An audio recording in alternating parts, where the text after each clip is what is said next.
Hello বন্ধুরা, রাধে রাধে। সকাল সকাল আমি আর মা চলে আসলাম ঠাকুর ঘরে। সব কিছু গুছিয়ে নিলাম। গপু সোনাকে কেমন লাগছে তোমরা লাইক কমেন্ট আর শেয়ার করে জানিও। তো আমি আর মা চলে এসেছি মন্দিরে।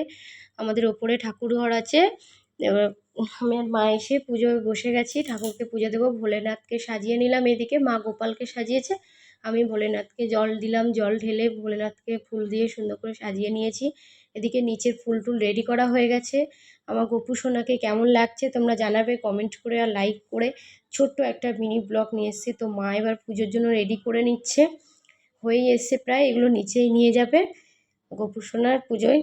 নিচে তুলসী মন্দির আছে, তো মা সেখানে নিয়ে যাবে বলে সব রেডি করে নিচ্ছে। এবার আমি আর মা পুজো দিয়ে নেব। তো তোমাদের কেমন লাগলো ভিডিওটা কমেন্ট আর লাইক করে জানাবে, আর সাবস্ক্রাইব করে দিও যারা নতুন আছো। মা গপু সোনাকে ফুল দিয়ে দিচ্ছে গপু সোনার পায়ে। তো এবার আমরা পুজো প্রায় কমপ্লিট হতে যায়, এবার আমরা শঙ্খ বাজাবো, আরতি করব, পুজো শেষ হয়ে যাবে। তো এই যে আমার মাসি শাশুড়ি, উনি হচ্ছে গোপালের জামা বানিয়ে দিচ্ছে, এরকম আসবে জামাটা। পুরো ভিডিওটা কেমন লাগলো